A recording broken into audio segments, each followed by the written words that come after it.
All right, we're going to call the meeting to order at 7 o'clock. And just want to quickly go over our board norms, which are maintain our focus, communicate respectfully, be present, keep the board productive and effective, and respect the agenda. Those are our board norms. And any changes to the agenda? Seeing none, moving on.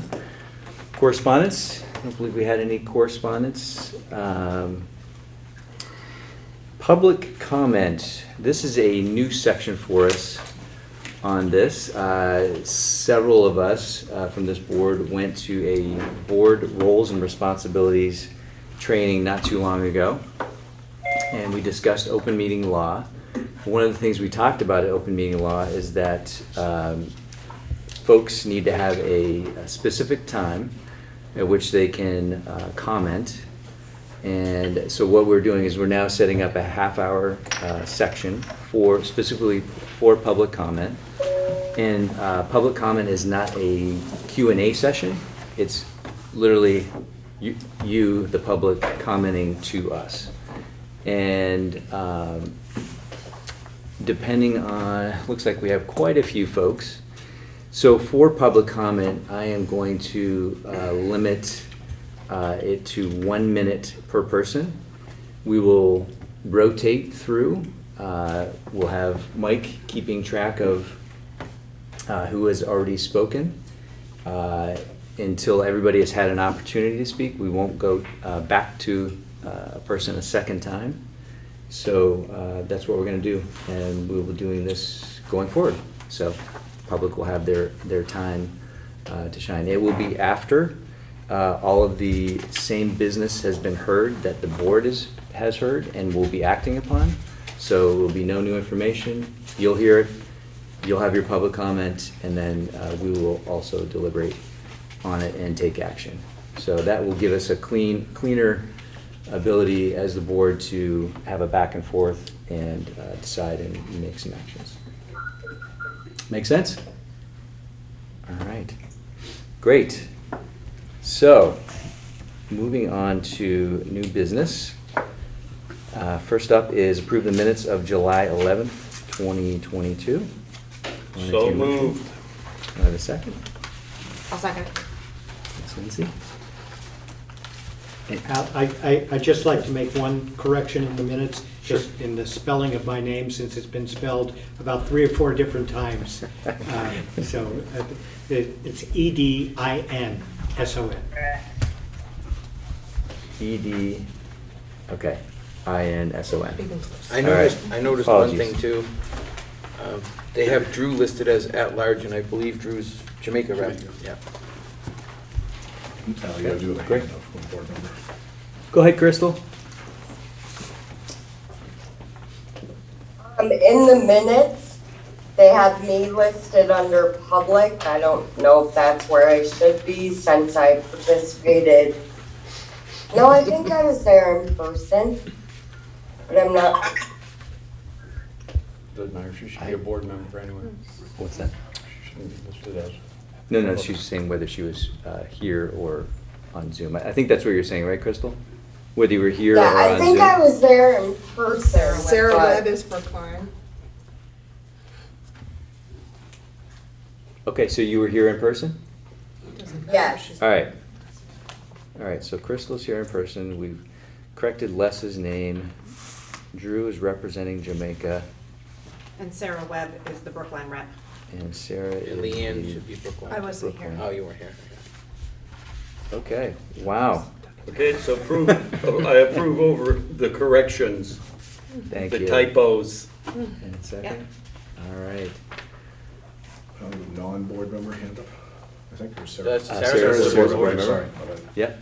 Sarah, go ahead. I think we caught yours, but go ahead. Hi, yeah, I'm not the Brookline rep, I'm an at-large rep. Oh, that's right. Okay. All right. Any other changes, additions, deletions from Yeah, she wasn't here. the minutes? No? Seeing none? Go ahead, Keith. Okay. You want Approved. to? Yeah. Approved. All right, any other discussion? None. All those in favor of approving the amended minutes, say aye. Aye. Aye. Aye. I, Aye. Thank you. Sarah, I didn't hear you. Aye. Thank you. Motion carries unanimously. Thank you. All right. This time I am going to turn it over to you, Les. thank you, Al. I'm going to get up and walk around a little bit here just so I'm in range of the screen and can control a few of these slides. And apologies if I'm blocking anyone's view as I'm doing this. Just a few things that I'd like us to think about and go over before we launch into the discussion tonight.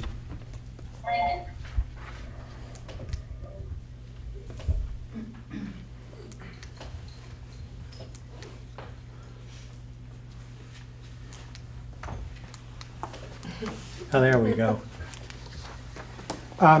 When the board took on this work as a full board back in February, one of the places that we began was with the question, why do we live and work in this community? And some of the responses to that are what you see on the screen. They revolved around what we might consider core values of this community.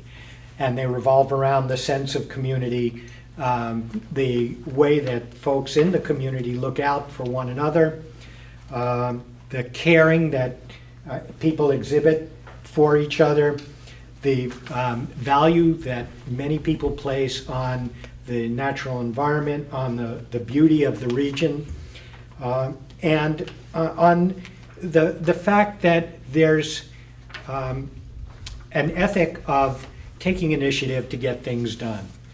This is not a community that leaves things for others to do.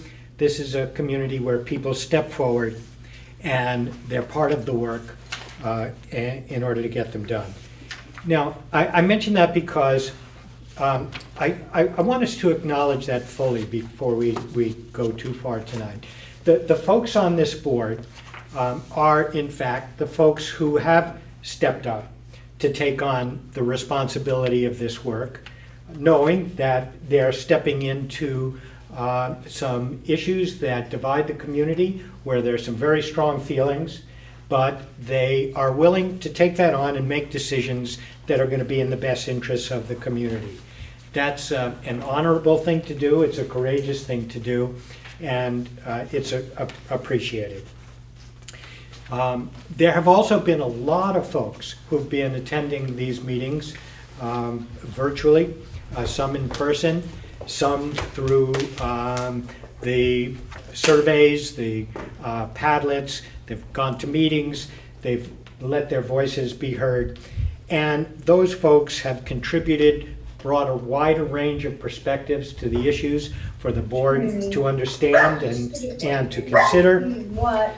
Yes, Dude, this is how you just do? 1 second. I didn't know that. Folks, could everybody in the audience make sure that they're muted?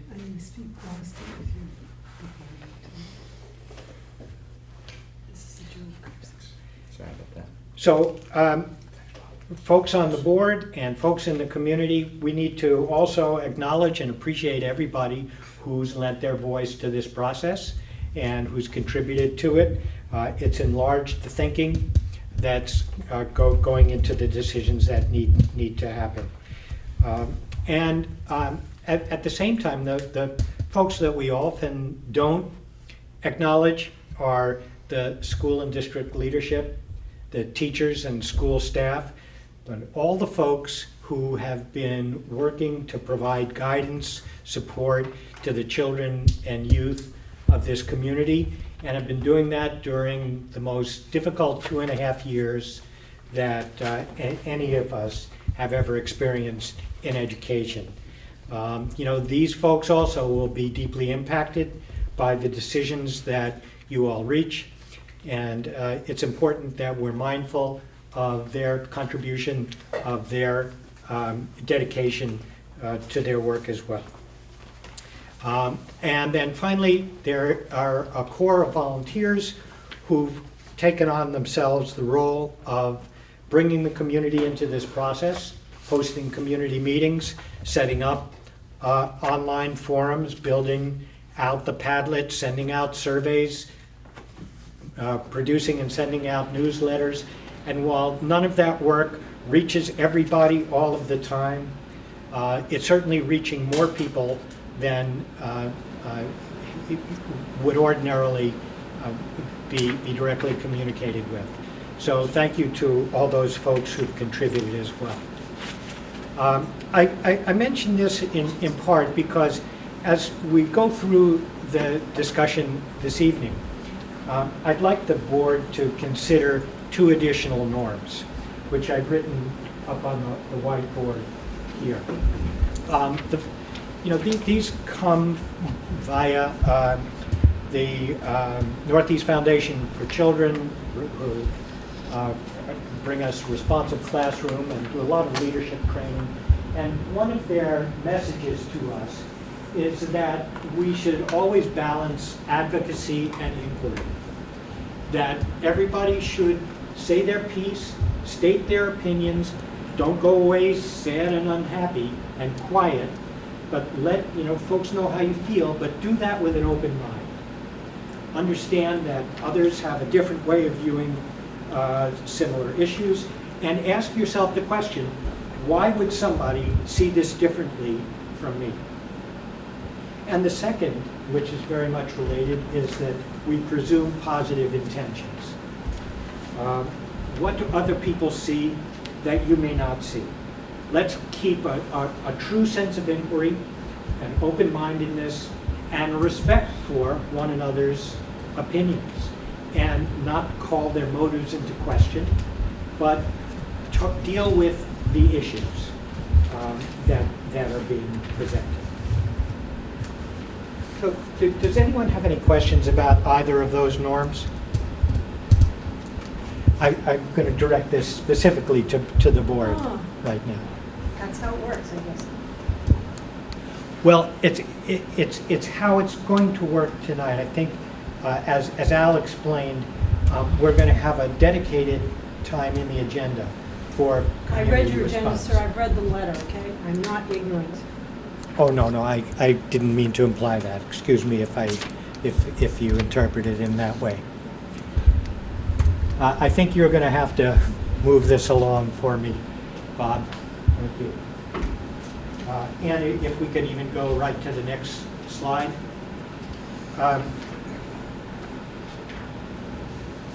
The board began in its work in March by developing a mission statement.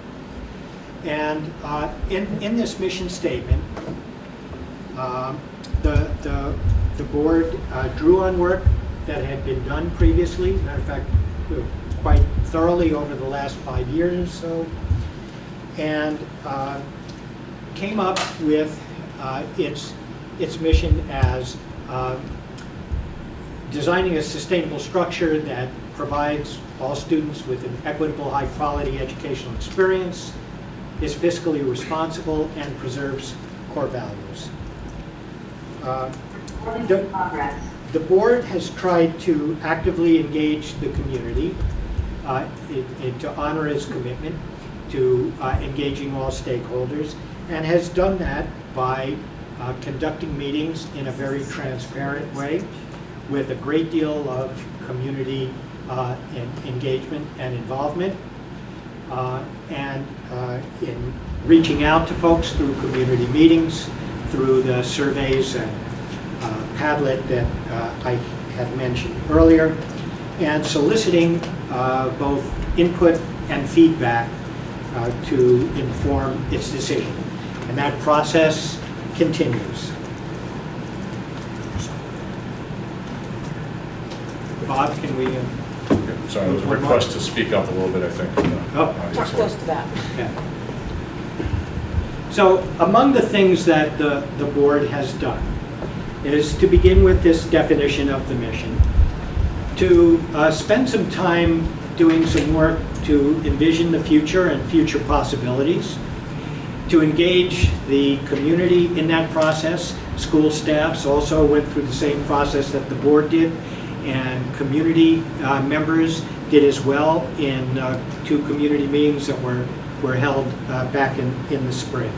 All of that data was put together and shared with the board and summarized, and has helped the board understand the wider perspectives within the community. The board has reached out to gather information,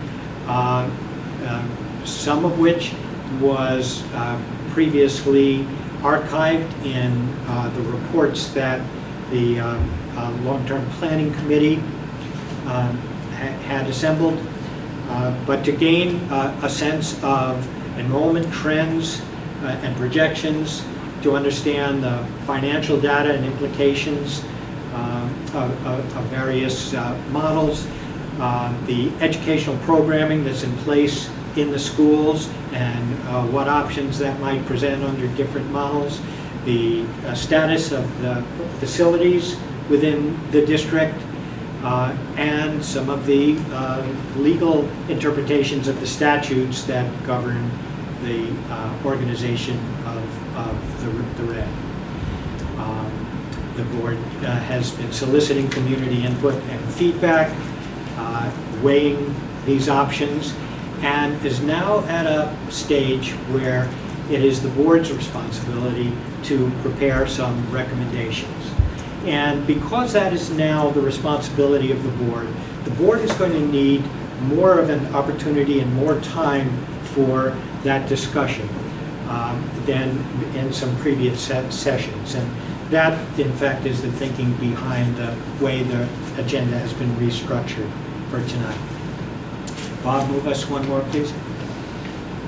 So some of the key findings that have emerged from the work. There were 2 task force groups meeting for a period of about 6 weeks. One focused on elementary schools and one on secondary schools. And all of their full reports and background are all available to you on the website.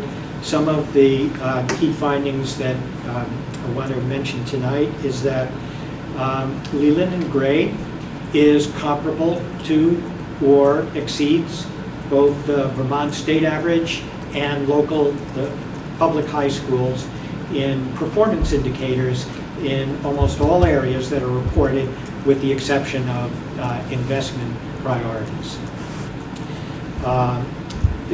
Secondly, that there is significant interest within the community that's been voiced to this board in examining and considering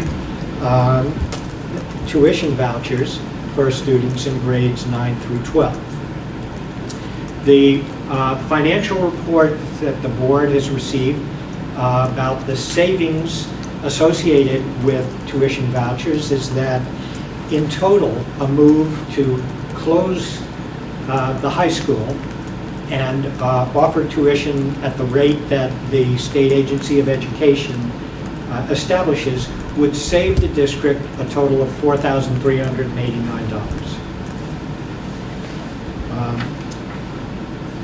There also was a discussion around elementary models that show that consolidated models will offer greater equity, opportunities for broader academic and social programming, and teacher collaboration. And that preschool can be provided in a number of ways, feasibly, either in a centralized location as it is now, within consolidated elementary schools, or within each existing current elementary school building. And then finally, that a single campus model offers the potential for long-term stability and should be explored for its feasibility. The task force groups did not delve into this deeply. They noted the attractive features of it. It's part of the elementary task force report, but it is clearly something that has been identified as in need of some further investigation study. Finally, I just want to update you, Bob, if we can move one more, on the continued responses that are coming in to you via the Padlet. There, as of last Thursday, there were 81 people who had responded, and in their preferences for secondary options, 55% of those responding were in favor of maintaining Leland and Gray. 45% of those responding were in favor of moving to a tuition model for grades, students in grades 9 through 12, and a total of 64 people responded to that question. For elementary schools, 45 people responded and expressed preferences where we had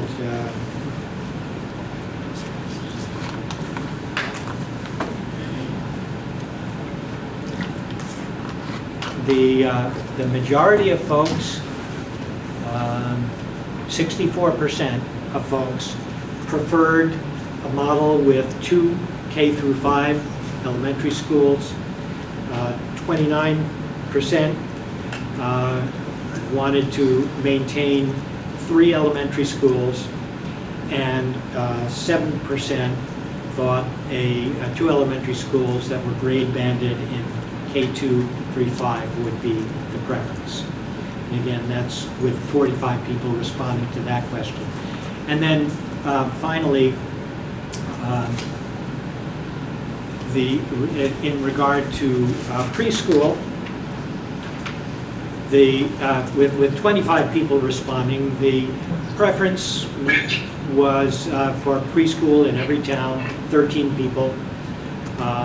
Preschool in every school with 8 people, and a centralized preschool with 4 people. So that's out of 25 respondents.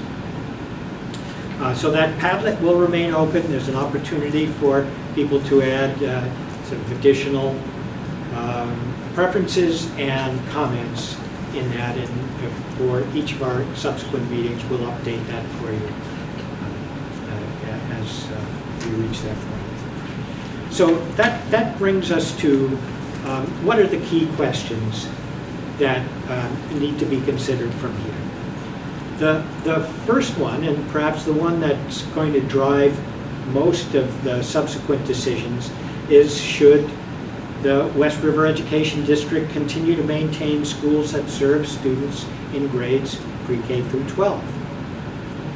And if yes, then how will the district respond to the concerns that the community has raised about school quality? If no, how will the district transition to a tuition-based model? There are additional questions, of course, but those are sort of some of the primary ones. Secondly, should the WRED explore the feasibility of a centralized campus? There are, again, strong proponents and opponents of that model. And in thinking about that, you need to understand whether existing facilities can support the kind of quality programming that you want to provide at all levels. And if there are other options that you may have not considered involving some more substantial renovations or even new construction that have not yet been considered. And then thirdly, should the district consider elementary consolidation for FY24, for a year from September? And what model would best address the educational needs and community concerns, and which facilities would best suit those models? So those are the questions that really stand before the board. And at this point, I think we can kind of move to the next session of the agenda and begin to delve into that more deeply. Excuse me, public comment time is on your agenda. It's not yet. We're on C right now. Informational request from July 11th meeting. Bill, I believe you're up. Yeah. So I had 3 specific things that were asked by the board. One was an estimate of costs for consolidating into 2 elementary schools from 3. The estimated cost savings is about $225,000. Of course, it depends on the individual employees, but what we're talking about is an average 2 teachers at $85,000 and 1 administrative assistant position. So going from 3 elementary schools to 2 elementary schools is going to be approximately $225,000 in savings. The other question posed was, what were the estimates for having a pre-K in each building? Yes, Ken, I wrote town, I meant building. I know you would correct me anyways. That is having 1 pre-K teacher and 1 paraeducator. We currently employ 2 pre-K teachers and 2 pre-K paraeducators in a centralized pre-K in Townsend. So if we were to do 1 in each building, it would require an additional pre-K teacher, an additional paraeducator. And then it would require whatever facility improvements would be necessary. Jamaica, having previously housed a pre-K, would just be an application for the CDD, the Child Development Division, and the Agency of Education.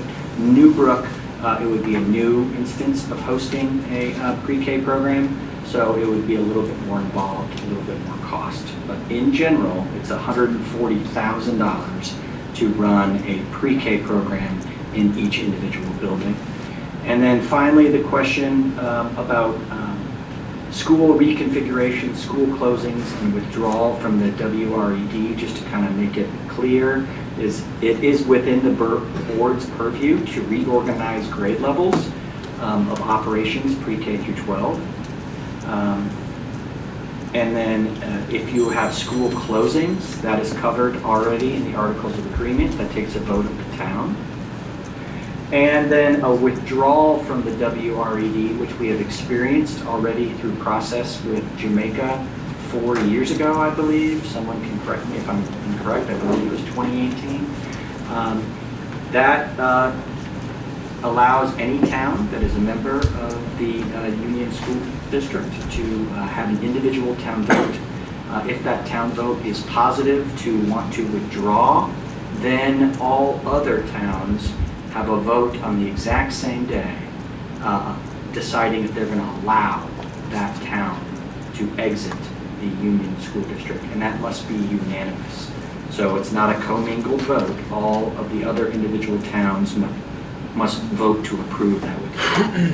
So we created a 1-pager at the request of the board so that that information could be provided as you consider the decisions that are before you.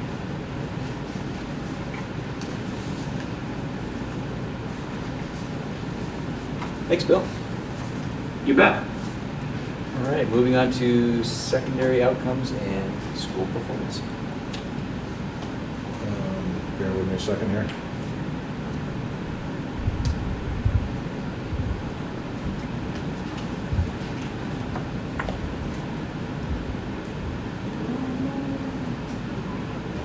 Email me.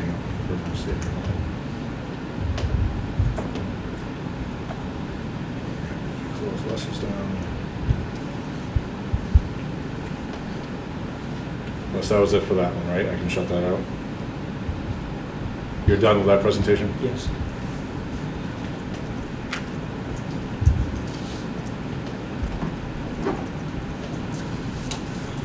Okay.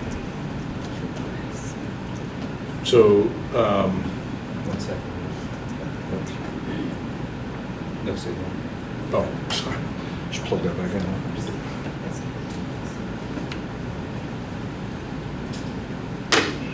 Only if you want to allow them access. All right, so I'm going to shrink this just for a second. If somebody tries to join, they might have to wait, so I might not see it. So I was asked to provide some more data around school performance. So this, as you can see, is the ninth grade, the most recent ninth grade results, that's on the website, which is last year's results, 2021. And you can see how, even though it looks like school, there's no numbers, SU has numbers, we're the only school that has ninth graders in the SU. So by definition, that's us. You couldn't say the same for middle school because Marlboro is also in the SU, so that would not be. But for ninth grade, we're the only ones. So this shows us in our comparison to the state. And you can see that roughly the similar number of students are proficient. The state average is a slightly higher proficient with distinction, but similar numbers of proficiency. And that's just compares the SU and the state. So that is the math one. Questions, or should I just go through and see if there's questions after? Yeah.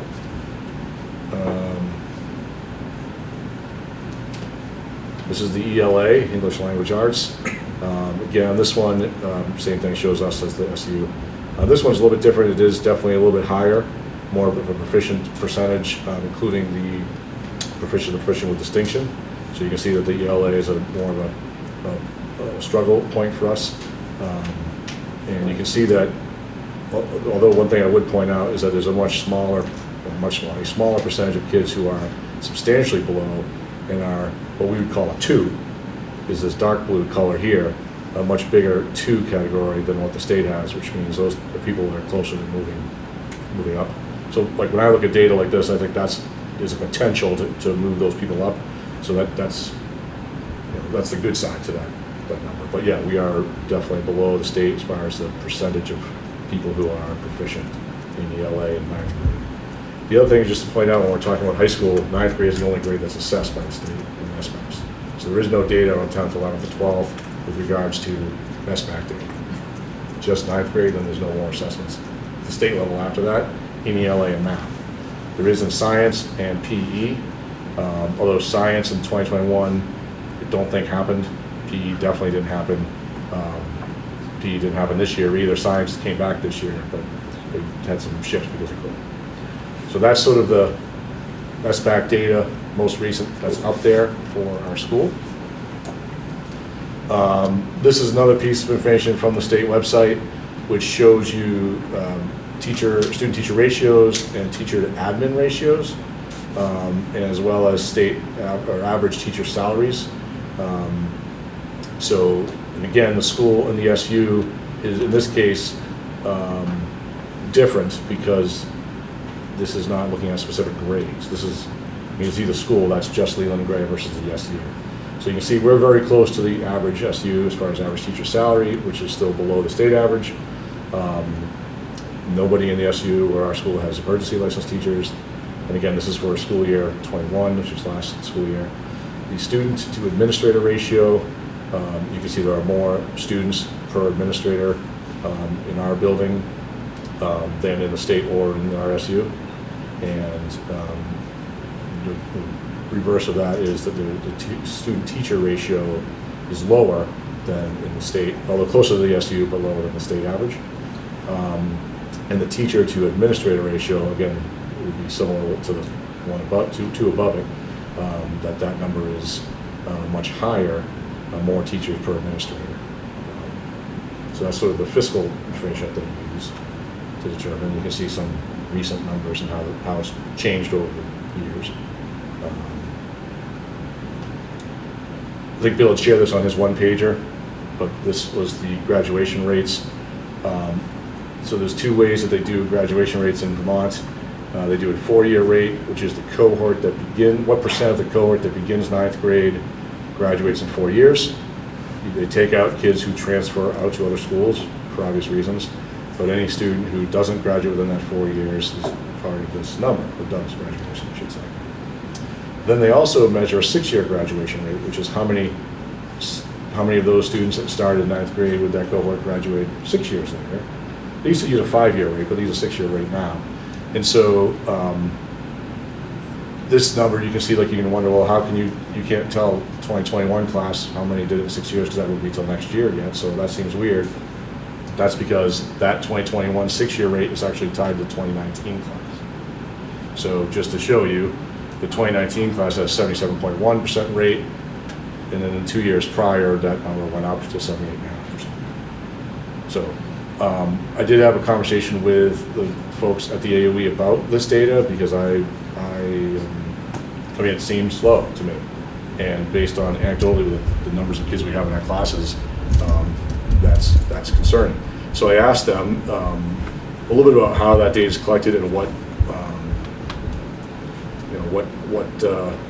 methods of calibration that they use for us to confirm that those numbers are correct.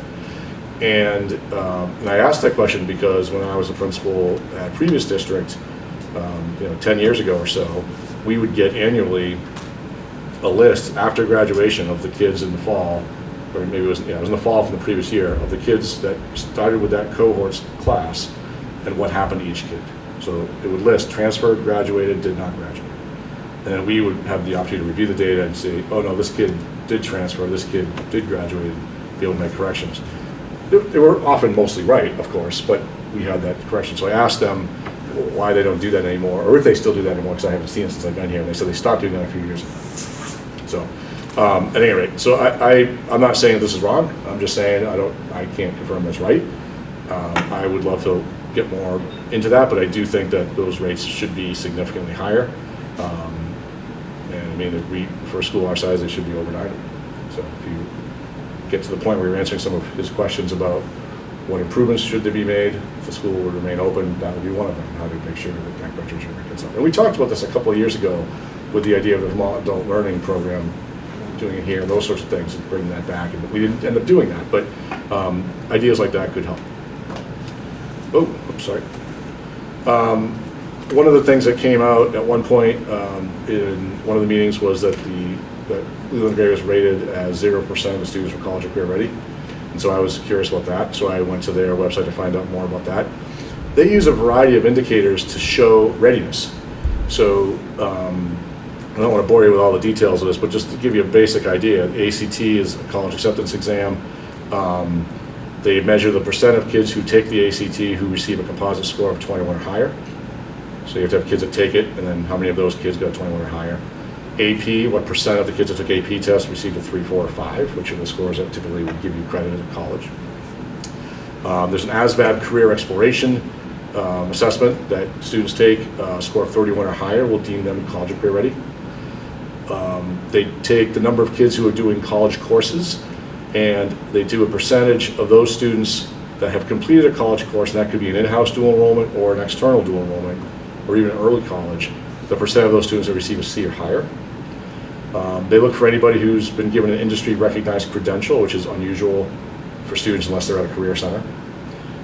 They use the SAT, and there's a percent of the students that meet some sort of cut score that they identify, both on the reading, writing section and on the math section. So what percentage made it. And then there's also the work keys, which is another third-party tool that you can use to determine college and career readiness. So that's a lot. I want to give you all that background because when you look at what the state has, this is straight from their website. So the ACT, we had 0 students take the ACT. It's not a common assessment used in the Northeast. So 0% of our students were above that threshold because nobody took it. And in Vermont, it's 1%. AP test, they suppressed our data because our numbers are too small to report. I've been fighting with the College Board, Mary's here, she can attest, to try to get the last several years of that data, and we're struggling to get that, but I will report that out to you when I have that. The ASVAB Career Exploration is an assessment that we began doing. I think we've maybe given it twice, and the middle year was interrupted with COVID, so 2 years ago and this year. And it says NA, and so I asked the guy at the state, like, why does it say NA? Our entire class took that, and he's like, yeah, we have no way to get that information. Like, okay, well, why do you list it on the website then? And he's like, yeah, I don't really know. Okay, well, that was fun. He did well on that test, didn't he? Well, who knows whether we would have made the percentage? I don't know where we stand because nobody reports it. They can't get it from the military, which is what ASVAB is, and so there's no way to measure. So why that's even on here, I don't know. But if it's a factor in determining that we're not college and career ready, so anyways, I pointed that out to them. It's classified. Classified. The college course completion, so we had 17 students complete college courses. And according to this, 33% of them were receiving a C or above. That even seems low to me, but that's what they report. The state average is 22, so we're higher than that. The industry recognized credential, again, 0. We don't have a career center here, and none of our kids accessed it and received a credential through the career center. Our SAT results are also suppressed due to numbers. However, those numbers I actually could find easily and get access to. And so I just pulled up school year 21-22. We had 18 students overall take SATs this year. Our average score was a 1017, 509 on the reading, writing, 508 on the math. Of those students, 78% were considered college and career ready in reading and writing. In other words, they hit that cut score. 33% in math, and obviously both, you have to have both, so 33% math seemed to be where we went with that. The Vermont average there is 20%. So our students actually outperformed on the SATs. The data is suppressed. So, and work keys was just like the ASVAB. I asked them about that. We haven't used that. Terry is going to be exploring that. And they said, yeah, we don't get data on that either. I said, okay, well maybe you guys should take this off the website. At any rate, so this was what I wanted to show you guys just about the college and career readiness piece. And then the last piece that goes along with this is the postgraduate outcomes. Again, this is from all these are from the Snapshot website. According to them, the last class they're reporting from, which I think, again, was a class of 21, they don't have data for this year's class yet. 21 students went on to college, which represents 45%, which is lower than the state average of 55. However, you can see there's 0% on all the rest. Everybody else just went home with some. And so I asked them, it's not just our numbers are low, there's no data for the state either. And again, I asked him, and he said, yeah, we don't have any way to track that. And I asked the question again, so why do you guys use this as a measure for career, for postgraduate outcomes when really all you're looking at is college? But let's call it what you're really calling it. At any rate, so that's where it is. We know that 45 as well might be below the state average if you were to add up all of ours. It's 100%. For the last 3 years, when we started tracking it, 100% of our students are placed in either college, trade school, military, or job. 100% every year. So we feel comfortable with that. We just don't, the state doesn't report it the same way. This is, PSATs was not listed there, but I figured we'd throw one more piece of data at you guys. This one's a little bit tougher to kind of get an understanding of. But again, this is the class of 2021. These are students that took it in fall of 2019 when they were in 11th grade. Their mean English reading, writing score is a 470, which meets or exceeds the benchmark. And it's also within the range projected from their previous tests if they'd taken the PSATs before. So that's good. We're meeting or exceeding that benchmark. And then in mathematics, his average was a 470, which is approaching the benchmark. And it's also within the range projected from the previous test. So again, it's a very small sample of kids. We're talking 21, 22 kids. But I wanted to show you that as well. We do give the PSATs to every 10th grader and offer it to 11th graders if they want to do it again, while at the same time that the seniors are doing the ASVAB. It happens in October of every year. So that's something that we started a couple, 3 years ago. And then we had, every year we have to do our continuous improvement planning around, we do a bunch of surveys of families, of students, of staff, and we use that to create our continuous improvement plan that you guys then approve and we send to the state. So I just pulled a couple of quick things out of there that seem to relate to some of the conversations that we've been having. So this is the middle school data, and as you can see there's only 19 responses. And these are things we just send to their email, they fill out. The classwork I'm asked to do is challenging and interesting. So you can see slightly over 50% agree or strongly agree. With a lot of neutrals and not sure. No strongly disagrees. And then we asked that same question with the high school. You can see those numbers are agree and strongly agree again are in that neighborhood of 50%. A larger neutral, a couple strongly disagrees, but So bigger pool there of kids that we're asking.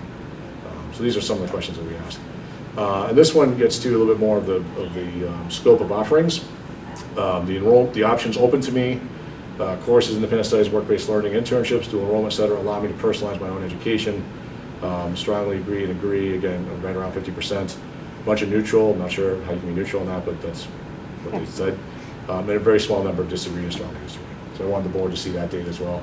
It's not as quantitative for sure as SBAC or AP tests or those kinds of things, but it is kids talking about their experience. And I think this might be the last one.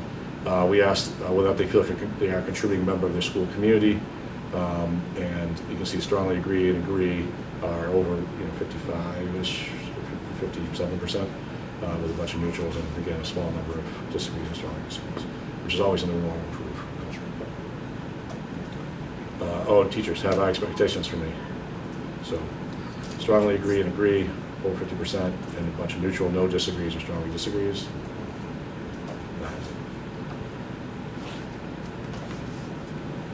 Thanks, Bob. Yeah, absolutely. Any questions or comments from the I board? have one question for Bob, or Okay. I don't know, for a suggestion. During graduations, you usually say X amount of students are going on to college, so many into the military, so many into the workforce, so many into whatever, right? We actually do one better now. We actually, when every kid gets their diploma, we say what they're doing. Yes, Yeah, right. yeah, each individual kid, yeah.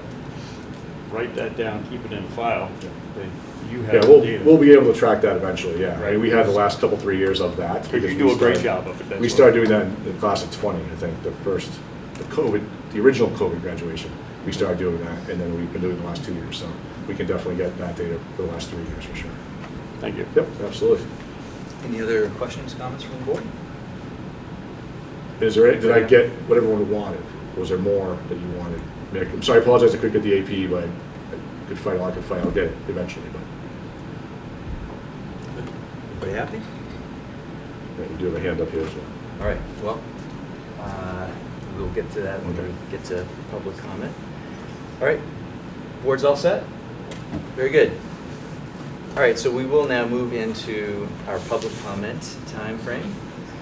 And Have the people in the room introduce themselves so I can write it down? yes, if as soon as you're addressed, if you could state your name, and you'll have 1 minute for public comment. And do you want to be the gatekeeper? Yeah. I'm the clerk, it seems like. Okay. All right, we'll do one in the audience, and then we'll go to Zoom. Yes, ma'am? My name is Jean. I'm a first-generation American, one-year resident in this community. I hold a master's plus 30 in education with over 25 years' experience. I was a local part of the secondary task force. I made my thoughts known at that point, and it was suggested to me that I continue to make my thoughts available. I came to the last board meeting and gave a written proposal, but the board was too busy on their agenda to even give me 5 minutes to discuss it. I'm at this meeting tonight to ask questions specifically and to make a request. My question is, you're not all here, I don't think. I see papers and there's nobody there. So I want to know how many on the board, either now or earlier, have had what I call a professional teaching education license. Anyone? Ma'am, this is public comment. It's not Q&A. I will have a comment. Please answer my question. Do any of you have a teaching license? No. I present myself. Thank you. So I would like to know, also, I'm requesting of the board that this gentleman put on the website his contract or his agreement to do what he's doing and his VIII. My comment is, as an educator, a very well-educated woman with lots of experience, I find it most difficult, having sat through one of your task forces, to understand how this board, the comment is, how can this board possibly do educational pedagogy for the community when the questions that are asked are feel-good questions and the way that the community is accessed has a perception problem. So I guess with no one having, except, excuse me, for the principal of the secondary no one having educational pedagogy in their background, it's difficult for the community, for me as a community member, to even interface with this board, and that's a shame. Okay. Thank you. Ma'am. I believe Jenny was, what was your last name? Your last name? My last name used to be Surratt, it's now Bulwark. Jenny, you're now recognized. Hi, thanks. My name is Jenny Kessler. Thank you for that presentation. I found that super helpful, and I hope it'll be online and available.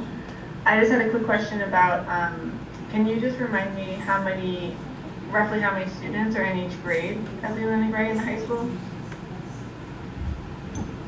Do you want me to? Go ahead. In the high school, it's somewhere between, each one is somewhere between 35 and 45 is my guess. I don't have it right in front of me, but it's in that neighborhood. Okay.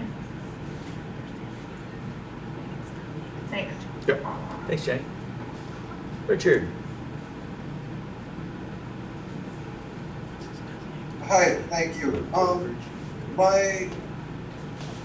My main concern is that with this board, like, and the Padlet, like, the community has pretty much been against the single campus idea since the board initially presented it. And even with the Padlet, it seemed you guys sort of cherry-picked which public comments and concerns to include in your presentation, including the continuation of this one campus idea. And being a community member, that's concerning to me that you're not actually using the input from the community. It seems you're looking at this like, oh, we've already done all this great work on this one campus model. Let's just keep trying to push it forward despite the huge amount of costs that these small communities, we can't afford with our taxes as is. Thank you, Richard. Thanks. Charlie. Hi, my name is Charles Marchand. I live in Townsend. My main comment is I'm a product of and a supporter of public education. And I feel strongly there's a movement in this country to denigrate public education, and one of the ways that that's being done is through school choice and voucher systems, magnet schools, charter schools, and all of that other stuff. None of which I have any experience with, and I'm proud of that. I would like to see Leland and Gray stay open. Obviously, there are issues of costs and how Leland and Gray moves forward as to whether it's 7 through 12, 9 through 12. That's something you folks have to decide. But I don't support and haven't, this is not new for me, independent schools, private schools, and the issue of, well, we don't like what we're doing at Leland and Gray, so we want some money to send a kid to another school where they might have synthetic fields or lights on their football field.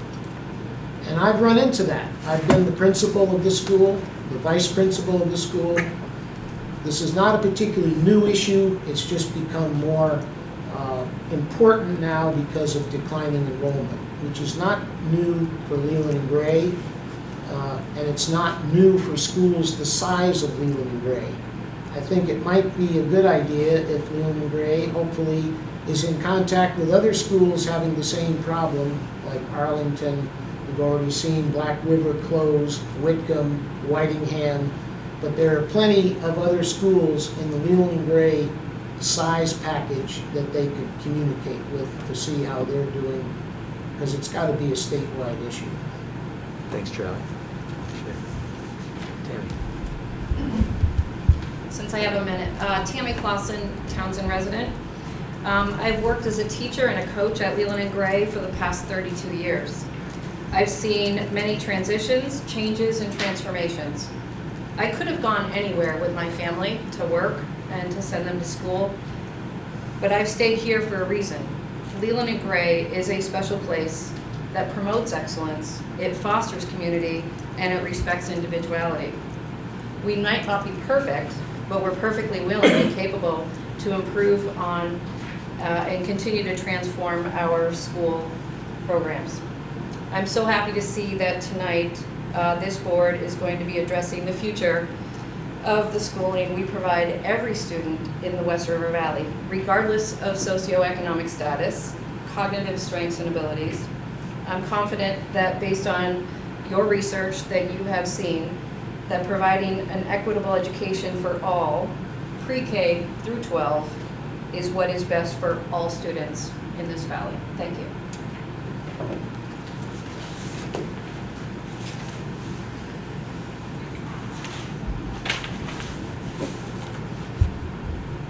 Sarah.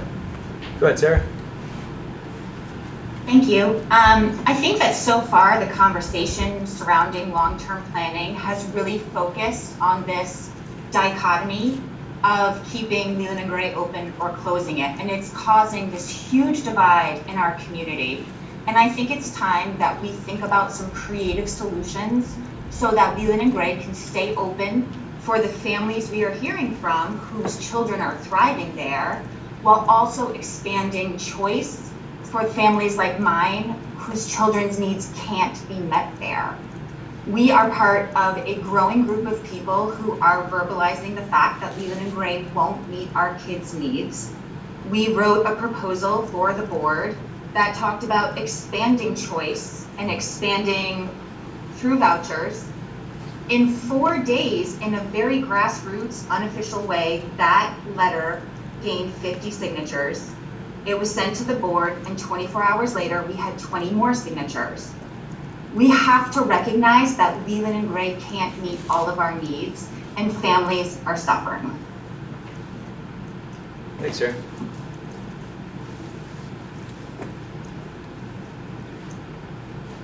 All right. Anybody else? Go ahead, Chris. I'm Chris Barton. I've lived in the area for 27 years. This will be my 27th year teaching. It's my belief that the voucher system is a linchpin for public education, and I think it's very self-serving. I also believe that my time at the school, which I've enjoyed thoroughly, that we've been able to meet the needs of every single student that I've ever come in contact with. A lot of these assumptions that were put on this paper that was written are made for people that have never stepped foot either in the building or had their kids be in the building. We have kids that are very successful, that have graduated from here and continue to be. We have a girl that goes to Middlebury College. We have several students enrolled in very high-level engineering programs. I think we do quite well. I had a community member tell me years ago that he had 3 kids that went on to be very successful, that their kids sucked all the energy out of the school that it had to offer. So what that means is that they were involved in every program that was offered, and they were better off for it. Thank you, Chris. All right, I don't know who was first. I think Joanna was, because it puts the first person in the front. Okay. Oh, gotcha. Joanna. Hi, everybody. Oh my gosh, this is so weird to not be an employee and talking from the teacher perspective. I mean, I am, but not as the employee. I totally agree with Chris. I believe strongly that people, families, students get out of things what they put into it. And I agree with Chris. If you put all of your heart and soul into all the things that are offered wherever you are, you're going to come out much stronger in the end because of that. And I've always felt that way. I'm a huge supporter of public schools. I think you guys all know that about me. My wish is that right now these conversations were full of excitement and enthusiasm for the future, and that we were talking about collaborating and coming together to come up with creative ways to best meet the needs of all of the students. The feeling that it's feeling divisive, that doesn't feel great. I wish that this, like I said, I wish that we were able to look at this as an opportunity to be creative. I, like 8 bazillion times, support Leland and Gray High School. There's absolutely no question about that. I look at the numbers of the class sizes that are coming up, and I know that they are 30, they're lower than 30 in some cases, as they are not right now, but in a few years from now. And so my thought, and part of the letter that was circulated, was sharing this idea of what if the high school became a magnet high school? And there are successful magnet high schools in northern Vermont. And you're going to shut me off, aren't you? Yeah. Appreciate it. Yep. Thank you. Eric, has Erica? No, Jenny already spoke. Oh, okay. Go ahead, Erica.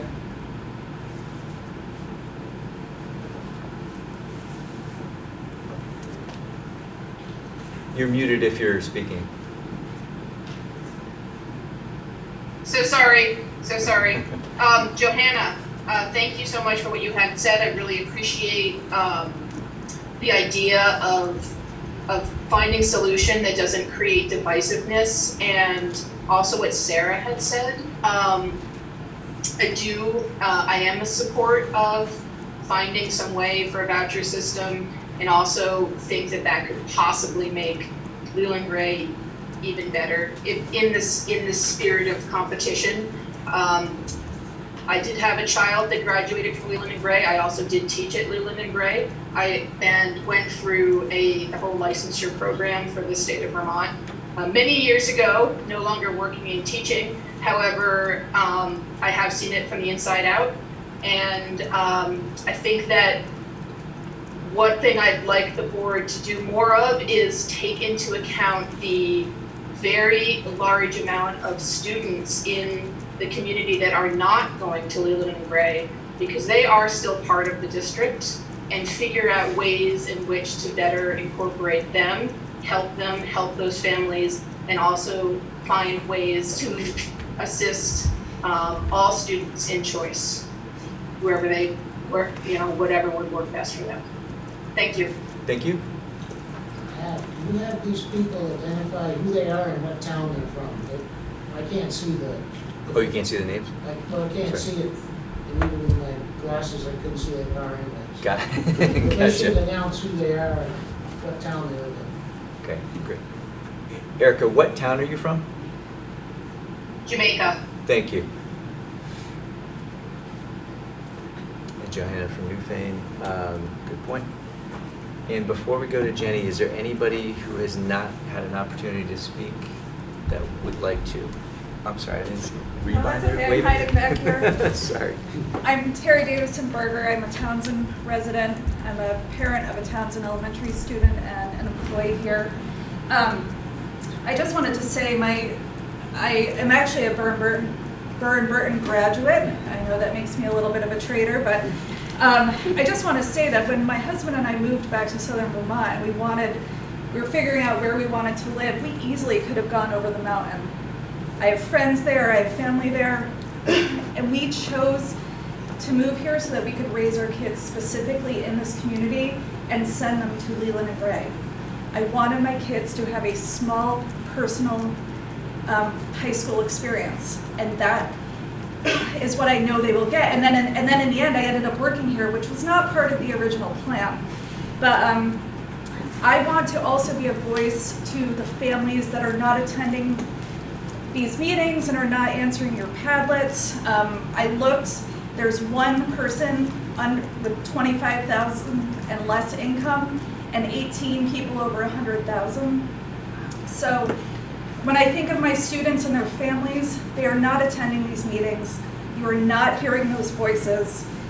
And I feel really emotional about it because the loss of this school to some of the people in this district would be absolutely devastating. And I think it's important to keep those people in mind. And I also just want to say that what kids want in their education here is relevance. And the type of hands-on learning and small classes and one-on-one interactions that we can provide is what is giving students relevance to their education. And relevance leads to rigor. And so I think that we have to remember how important, and I'm saying this, the kids have told me that what matters to them is relevance. They want to know why they are learning what they're learning. And we have the ability to provide that for them. So that's my little short. Thank you. Thank you, Terry. Appreciate it. I don't believe Christina has. Right. Christina, can you please state your name and town? Hi, I'm Chrissy Haskins in Jamaica. I wanted to comment that choice, and specifically tuitioning, we're not talking about public school, high school choice, but tuitioning provides an opportunity for all students to attend a school that works the best for them. There have been comments on choice creating inequity, but choice may allow students to attend a school that their family cannot otherwise afford. It allows students to go to a school that may provide a specialty that they have an interest in or excel at. It's not just about families wanting to send their children to private schools. We live in an area where there are not very many public schools, and especially for those of us in Jamaica, there are no other public schools nearby. So it's not just about private schools. It's about allowing our families to decide what is best for their children and not the school board forcing an educational system onto our children. Thank you. Thank you. All right, anybody else before, this would be Jenny's second time, anybody else like to make a comment prior to that? No? Okay. You got Phoebe. Oh, all right, sorry. Phoebe, you jumped in at the last second there. Can you state your name and town? Oh, did we lose you? Yeah. There she is. Oh, there we go. Excuse me. Hi, here I am. You can get my face, maybe. Phoebe Connolly, new resident of South Newfane. My name is Phoebe Connolly. A lot of you know me in the room.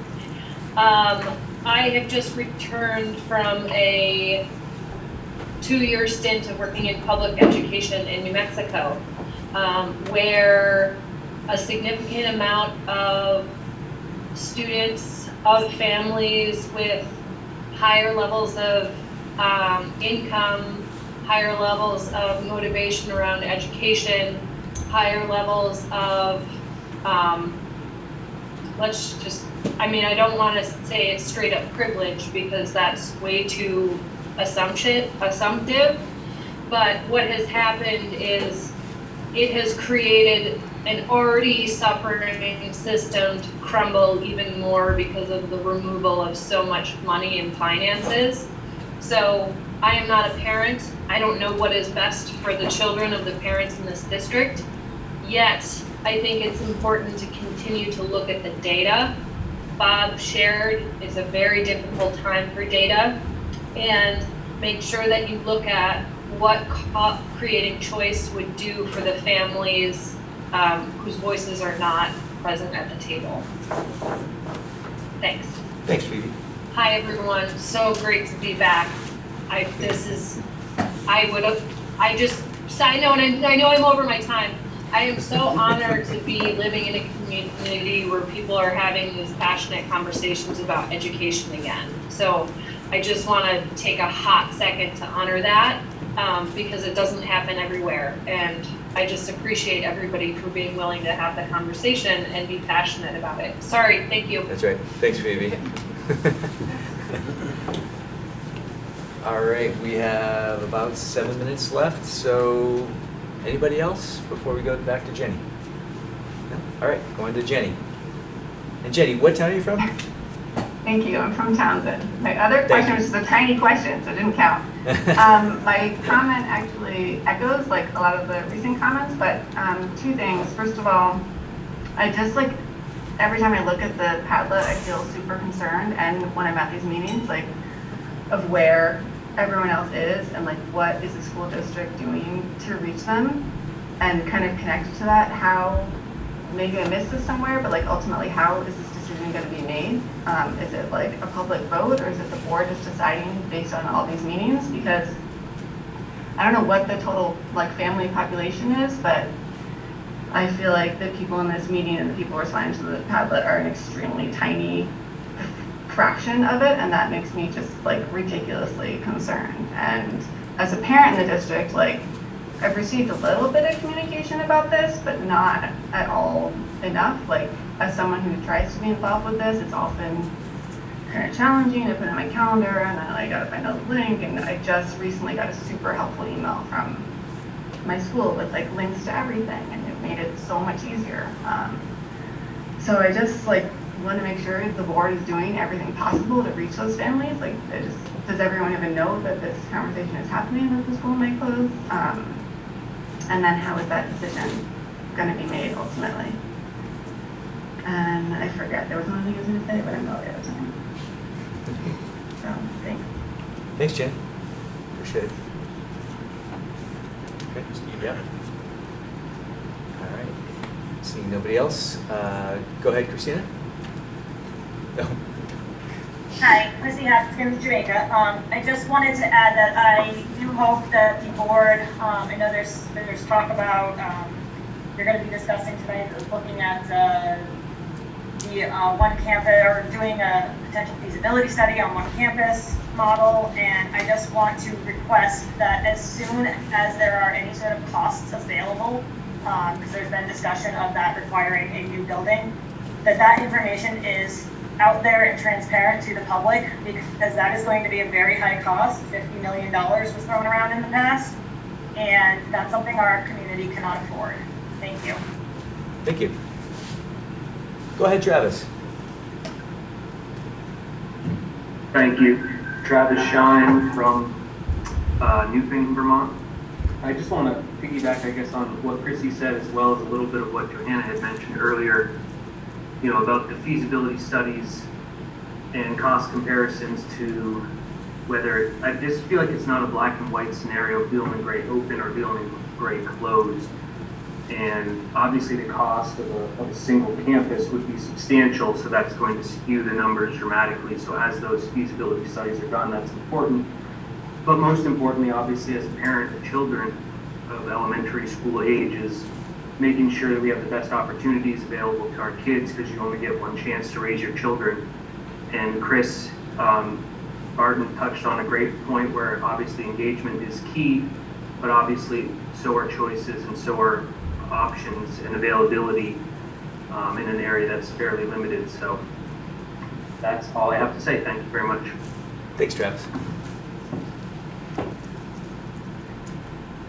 All right, anybody else? If there is nobody else, we will close public comment.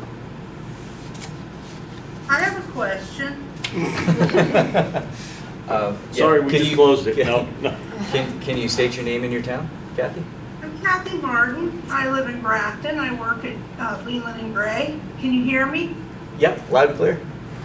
Okay, I have a question. I do not understand where people come up with the idea that bigger class sizes are better. I went to a school, my graduating class was 310, and we didn't get the care that we wanted, or that we needed. Leland and Gray, I'm sorry, I worked in private schools for 14 years. I'm a certified teacher, and I have never seen the caring and concern that teachers give to students like at Leland and Gray. I'm not cutting down the schools that I worked at. We loved our students. They're the children of my heart. But Leland and Gray provides such a substantial contribution to the community. I don't understand what people are thinking. I really don't. Thank you. I'm sorry. I'm emotional. That's it. I'm done. Thank you, Kathy. Appreciate it. Any other last second hands? All right, seeing none.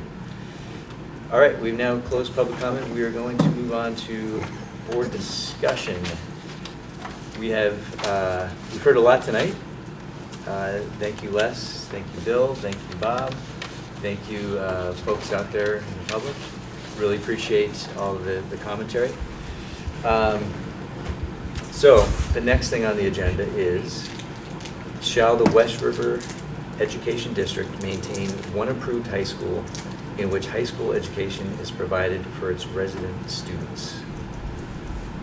And I will open it up to board discussion.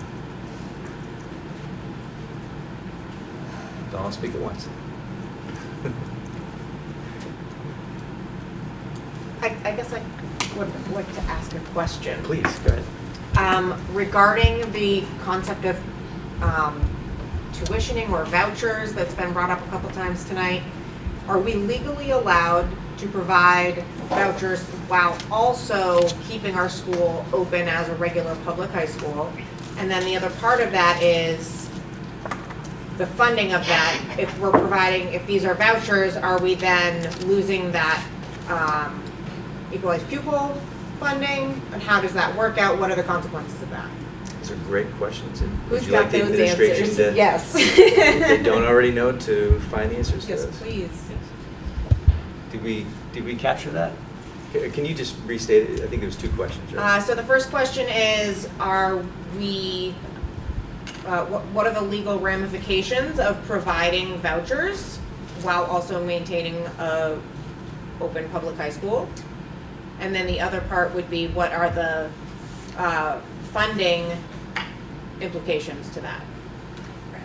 ADM. Yeah, equalized pupils, ADM. So, whoever knows that. I'm going to take a stab at trying to answer that. Does that make sense that I dive in here? Oh, sure, please, for it. Bill. Yeah, Absolutely. I was expecting a next meeting, but yeah, go ahead. Well, no, I'll just read from the statute. So the statute is Title 16, V.S.A. 822.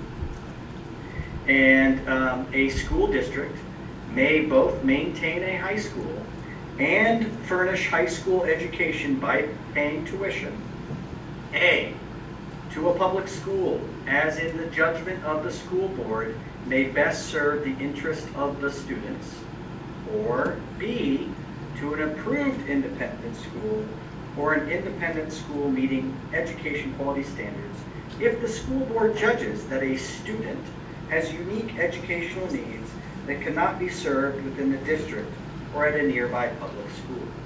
So in answer to Lindsay's two questions, the first question is yes, under the statute it is legally possible.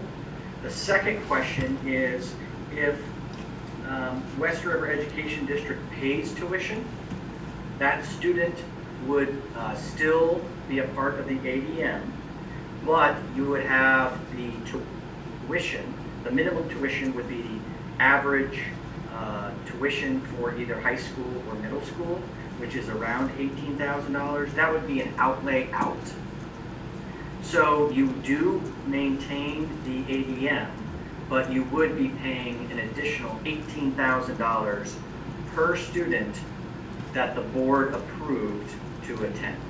So thought experiment, if you did 20 students out of 300 that attend Leland and Gray, that would be a $360,000 annual cost, above and beyond the budgeting for operating what you currently operate.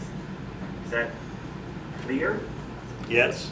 Very helpful, Bill. So you're saying $360,000 additional expense and whatever that would roll to taxes, increase in taxes.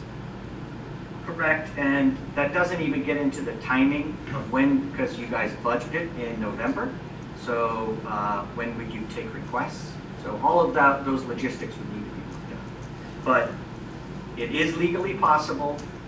You do retain the ADM, but it is an additional expense of around $18,000 per student. Thanks, Bill. Is that helpful? It is. Good. I'm sorry, go ahead, Liz. Bill, just for clarification, did you say that those payments are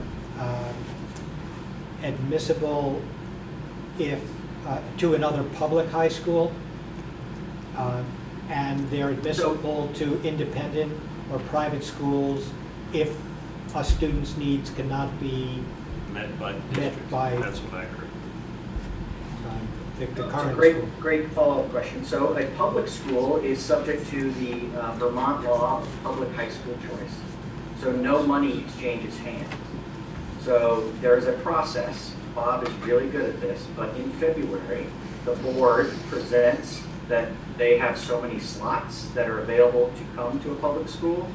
And anybody who attends a public high school in Vermont is allowed to then apply to another public high school in Vermont, and no money exchanges hands. That happens every single year in every single public high school in Vermont. The second half of your question is to approved independent schools or an independent school meeting educational quality standards. That is where that annual $18,000 a year cost would come. No? So just then to clarify that a little bit more, is there a particular student group for whom that provision was written, or does that broadly apply? The statute reads, if the school board judges that a student has unique educational needs that cannot be served within the district or at a nearby public school. So for instance, a student who's visually impaired, who might need specialized programming, something of that nature? This does not include students that would be underneath federal decision-making of an individual education plan. This is outside of that because that would be made by an individual education plan team meeting. Thank you. Thanks, Bill. Thanks, Les. Joe? So I think I have most of my questions answered, but so this is, we could allow vouchers for students, but it would be on an individual case-by-case basis where there was some presentation made to the board and a board decision actually made that our school could not meet the needs of this particular student, right? It's not just, my kid, it's not just, so it would be almost like a, like a board hearing for each one, right? Wouldn't have to, I don't think it would have to be. As the statute reads, if in the judgment of the school board that a student has unique educational needs that cannot be served within the district or at a nearby public school. Okay. Then yes, thank you. Thanks, Joe. Dana, you had a hand up. Did you still have a question?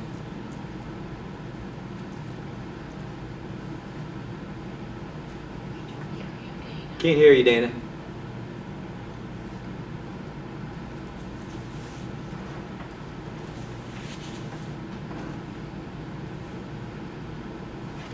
Okay. There is some, hang on. There he is. And now he's muted. Try it again, Danny. You're muted. Oh my gosh, we can't hear you. Audio's not working. Dana, we'll come back to you. He's very animated. Yeah, he is. He's like, I want to say something. He agrees. Maybe try audio and no video. There you go. Joe, is that a new hand? Just a quick follow-up, yes. Since this actually is allowed now, statewide, how often does this happen in our district, and do we have any data on how often this actually happens statewide? I do not have any data to provide the board about statewide decisions. I can say that within the 6 years that I have been the superintendent, I believe that the board has received 2 requests. Thanks. Thanks, Bill. Thanks, Joe.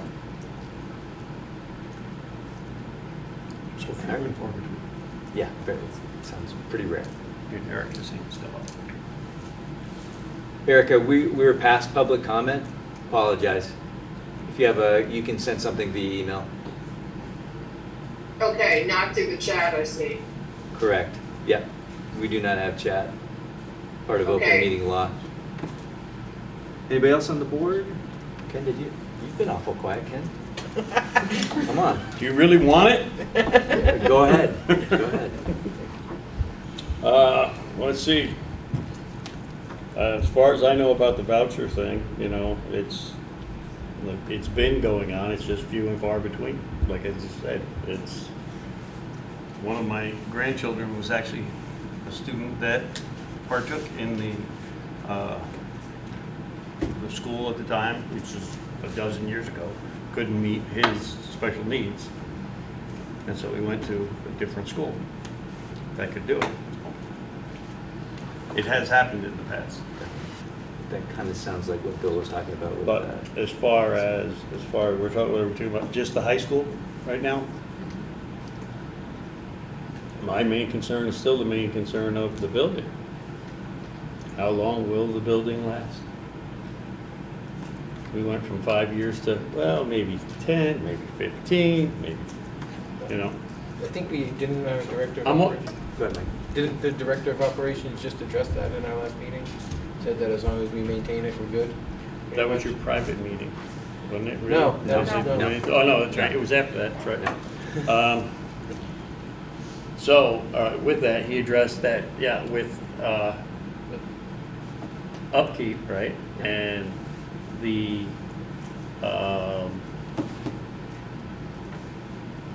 everything that was pushed along. Deferred maintenance. Deferred, yeah, we'll call it deferred maintenance, that sounds so sweet. The deferred maintenance, okay, that took its toll on this building,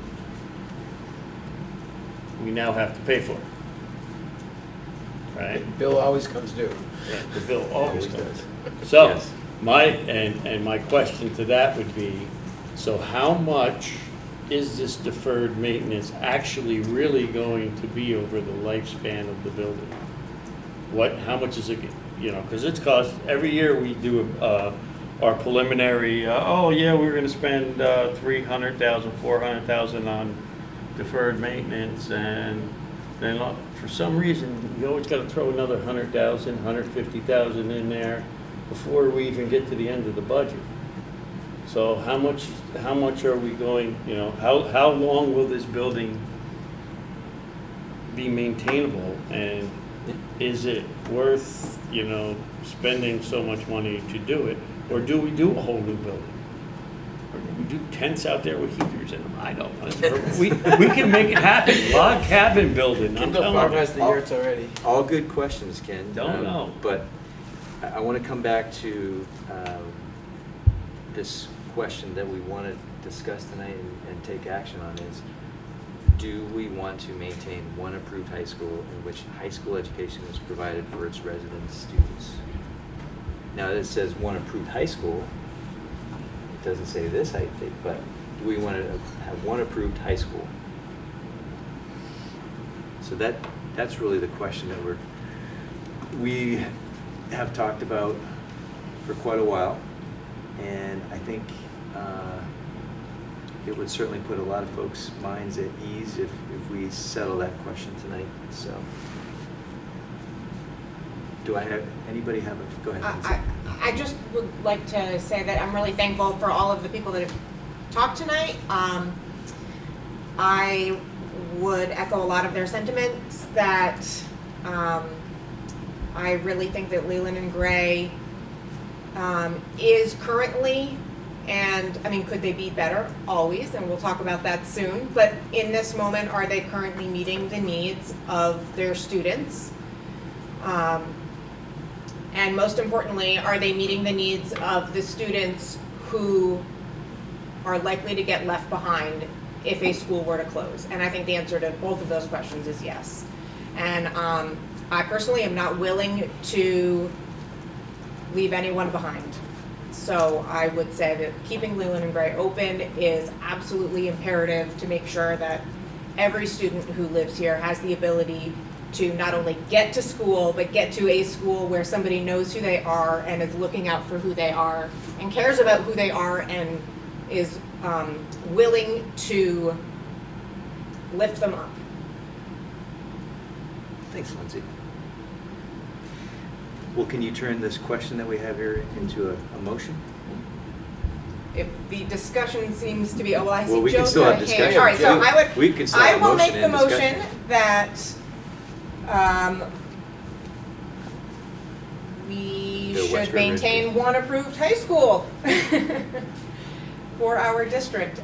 That we should, I will even say that we should maintain Leland and Gray as our approved high school for our district for grades at least 9 through 12.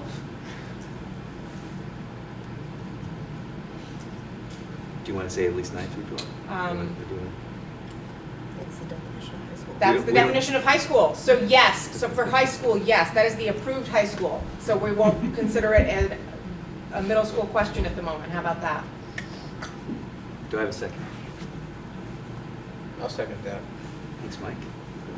All right, discussion from the motion makers. I said what I said.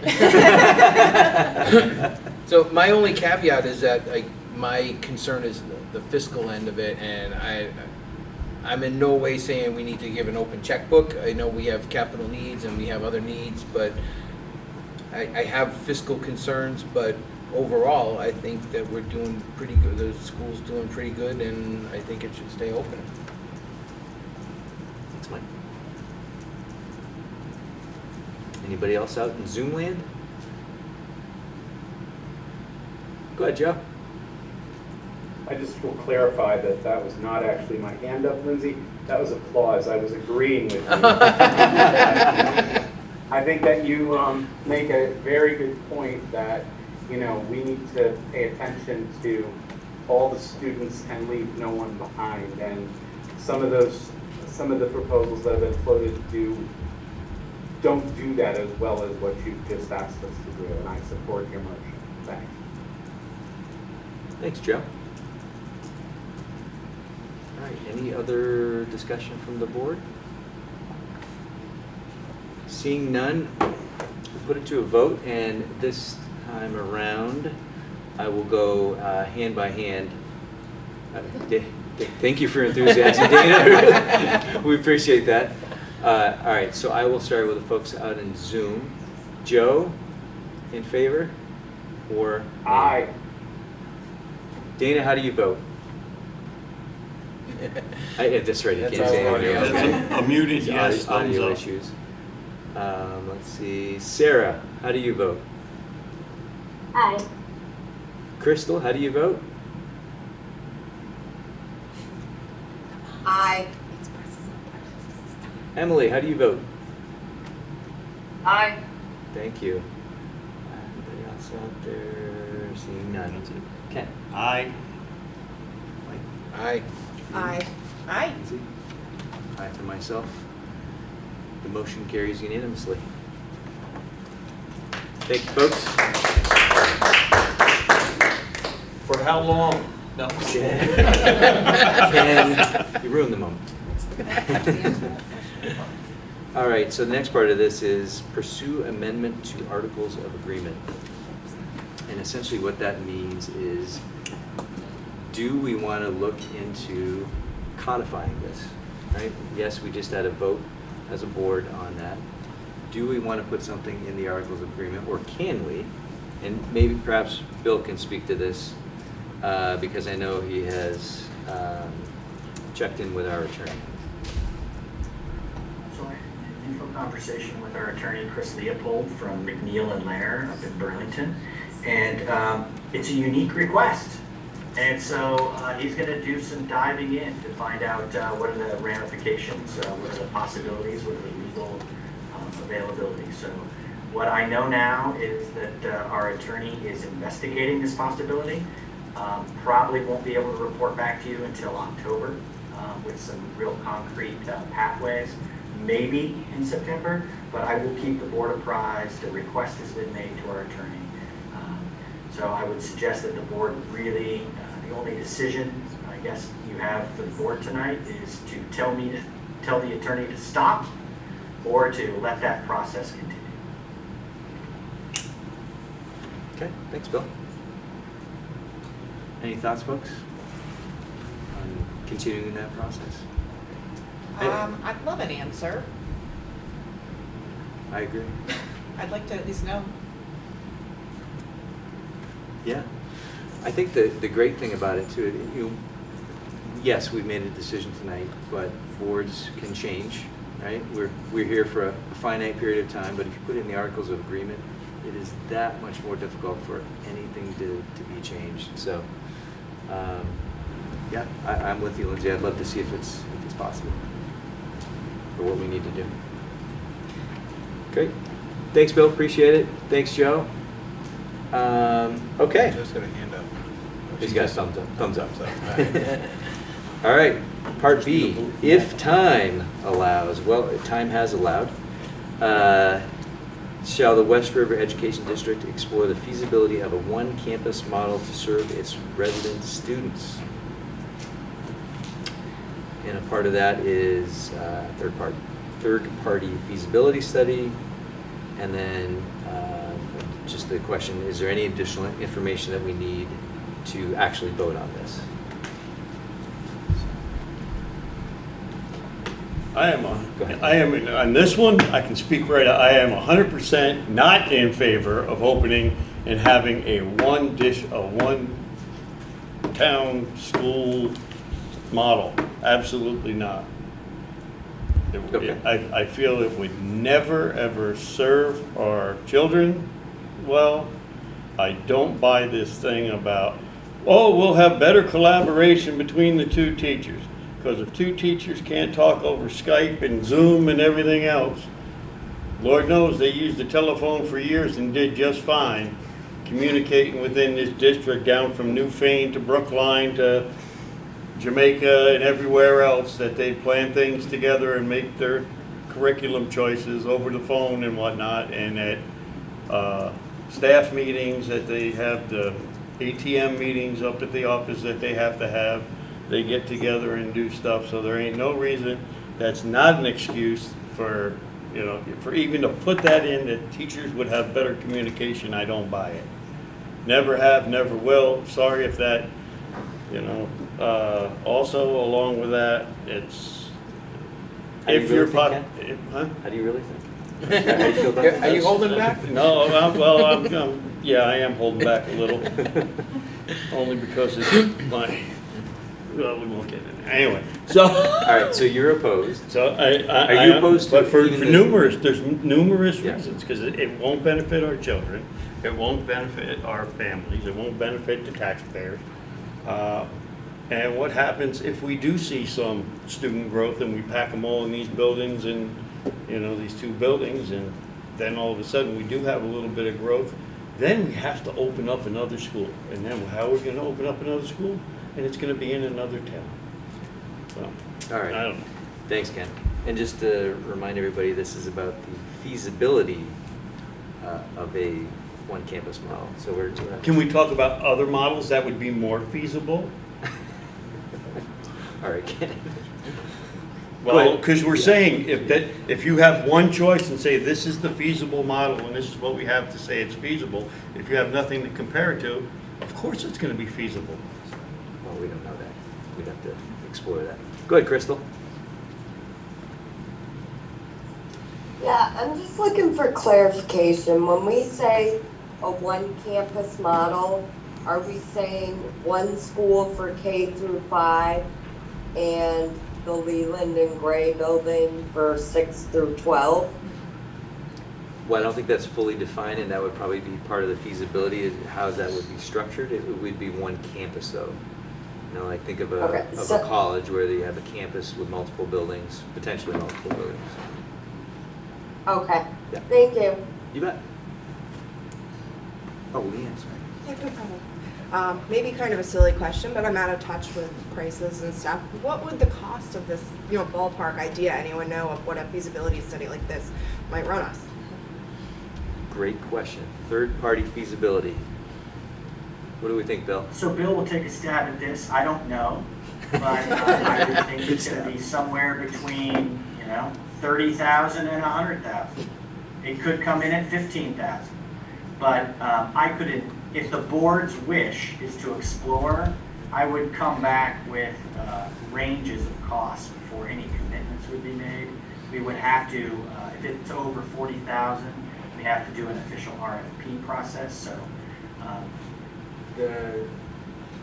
the idea that you would explore a feasibility study, the next step would be Greg Frost, Director of Operations, and myself would bring back some options for the board to consider. So I think that the decision you would be considering tonight is, do you want to move forward on finding information about a feasibility study, not actually doing one? You're going to have to make that decision with much more information. Thanks, Bill. Great distinction. Go ahead, Lindsay. I would say that looking at all of the future projections that we've been given as far as student enrollment goes, having listened to all of our administrators and educational professionals who suggested multiple classrooms adjacent to each other was the best educational practice. And not being the educator myself, I have to default to those in the know. I would say, yes, it's worth looking at the feasibility. It does not mean that we are committing to do it. It means we are looking at what it could mean. And it may be a new building, it may not. The answer is we don't know what it is until we do the study. And I'm 100% for doing it because we don't know what the future is going to bring. Maybe we'll be surprised and have some sudden uptick in enrollment, but based on the last many years and the projections for the next very many years, that is not the trend. And wishing isn't going to necessarily change it. So I would love to do the study. Lindsay, are you making another motion? I am making a motion, it turns out. Hold on there. I would like to make a motion that we gather, well, so I don't want to make a motion because don't we need the information from Bill first? Does he need a motion to gather information? Yeah, I would say if you take exactly the language from B and you say, shall the West River Education District explore the viability of a feasibility study Oh, there you go. of one campus model, then I can go and collect the information, the costs, the different possible providers, give you guys an idea so that you might be making a decision in September that says we're willing to allocate up to a certain amount of money for a feasibility study. So in that case, I would like to make a motion that the West River Education District explores the viability of a feasibility study of a one campus model to serve its resident students. I'll second that. All right. Any further discussion? You said it so eloquently. Yes. The same one. Yeah, Yes, there you is go. further discussion. Leah. I just, it's possibly getting more information. I don't see how any decisions can be made, good, bad, or otherwise, without information and data in front of us. Can't rule it out without information to tell us whether or not it's a good idea. Thanks, Leah. Very well said. Nobody. Oh, Dana's thumbs up, okay.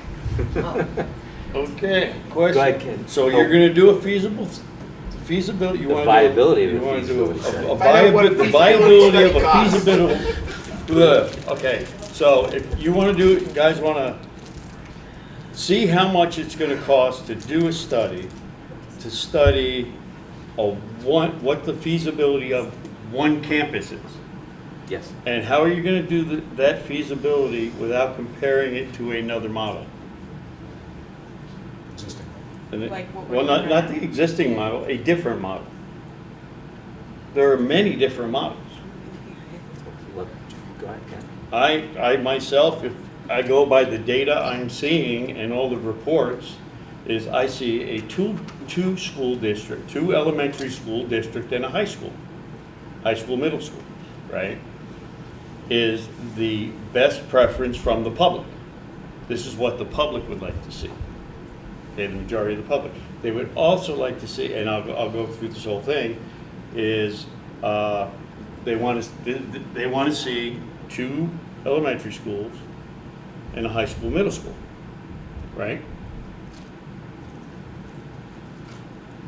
As far as preschool goes, the numbers are, I think there was 4 people wanted a centralized and 2 people, no. Well, how did that work? 4 people wanted a centralized, and was it 8 people? 8 people. 8 people wanted one in each school. In each of Town, 2 really, schools, 'cause if not there was LG. consolidation. And Right, then well, 13 wanted preschool in every community. In every community, which would also include getting a building in Brookline, I would assume, because it's every community, right? And so now you're renting property now, so that just blew that number up a little more, by the way. But, so feasibly, it would be to have, because you're gonna tick off 4 surveying parents on the middle school part, to have a centralized middle school in Townsend, have 2 elementary schools, 1 at each end of the district, a north and a south, and house the SU people in Townsend, all in one location, creating revenue for this district. Of course, that would have to be voted on by the whole SU, because it's part of their privy to decide if they want that or not. Which, if it's not an added expense to them, I don't see why they wouldn't want it. But that's another thing to look at, that would, as compared to versus a single model. Because you're giving mostly everybody what they want that's speaking up. You have room for expansion, and you're cutting costs and creating revenue. So, and you also have to remember, there's another board member out there that was on another committee called the Committee of 6, that we went into and had a big discussion on if you combine 2 supervisory unions together, what would what would be the benefits and what would be the cost savings? And this went on for a long time, this committee, and we paid somebody, I think it was $85,000 was paid by the state or something for this report, and it was an 85-page report or something like that, or maybe it was $50,000 for the report, but it was an 85-page report or 84-page report, and out of that whole report, the only thing that came out of it was you could save 6 figures, was the bottom line. They paid $50,000 to figure out what 2 board members figured out in the first 5 minutes. So, All right, I'm getting out of this. You're going to be a no vote on this, Ken. Go ahead, Bob. You just confused me in so many ways. That was your your plan the whole time. Wow. That was your whole plan, wasn't it? I was just thinking about the role of the board is like we want to have, the decisions that you guys are making around long-term planning. It's like, we talked about this a little bit, there's like short long-term, and then there's long-term, right? Mm-hmm. And my view being on a board is like you're a steward of education for the kids, present and future of the district. And I guess I don't see why you wouldn't explore feasibility. At least find out what it's going to cost to study. You're not committing anything. At least the viability of the feasibility. So, One step back. Because, I mean, and even Ken, and just like specifically around your concerns, like you're a guy who appreciates the buildings and ground sides of things, right? And you want to make sure that the places are structurally safe and that they're going to last a long time. And maybe it's not what's going to look like 3 years or 5 years from now. What's it going to look like 15 or 20 years from now? And to be able to be stewards of that is really important. Right? And I just wanted to throw that out there because I think there's no downside to looking. If you decide you don't want to spend the money, if it comes back and it's exorbitant and you don't want to pay it, then don't do it. But at least find out what's going to cost. And I would venture just a peek down that road. And I do think you do have another model to compare it to. It's whatever you end up with. You've already decided you're going to be a pre-K-12. The next one you're going to be deciding is what the elementary configuration is. So you will have something to compare it to. So, I mean, if there's a third model that you want to explore too, then you can put that in your feasibility study as well. I mean, at least to explore what the cost would be to do it seems like a no-brainer. But again, you confused me, so I don't know. Just tired. Thanks, Bob. Wore me down. Go ahead, Les. Just to share some experience, having been in a community that did, after many, many years of study, choose to do a substantial building renovation. The feasibility study provided not only the cost breakdowns, but also presented a series of options that, as the community, we really weren't aware of. And you know, if you're engaging a firm that does a lot of work in school building construction, they're going to be able to present you with options that just may not be in your field of vision right now too. So, you know, again, it's not a commitment to just find out what they can do for you and what they would charge to do it, but you know, it's a good place to begin, and just kind of building on what Bob said. That's a great point, Les, and kind of like what Lindsay said earlier about let's defer to the experts. Stay in our lane. Great. So we have a motion And a second. and a second. And if there's no further discussion, ready to vote? And I will start out. I'll start with Joe. Any vote, Joe? Aye. Dana? Visible thumbs up from Dana. Okay. Crystal? Aye. And did I miss? Oh, Sarah. Sorry, Sarah. Sarah. Aye. Emily? Aye. Nay. Aye. Aye. Aye. And aye for me, so that would be, what do we have, 9 to 1? 9 to 1. 9 to 1, motion carries. Not unanimously. All right. Moving on to our second if time. Shall the West River Education District consider interim consolidation for elementary school operations in FY24 to better serve its resident students? So I have some concerns, just that if there's a way to make it better, more efficient, cost less, then of course we should look at it. My concern is if we're thinking about doing a feasibility study on a one campus model, I think it might almost be better to try to hone in on something that we all really get behind than to like change it for the public more than one time. That's my concern, is that we're gonna throw too much change at the public, and whereas, like, you know, if it's feasible to go for the one campus model, you know, do we want to change things 1 year and then change them again the next year? Or are we better to just wait a year and come up with the plan and implement the plan?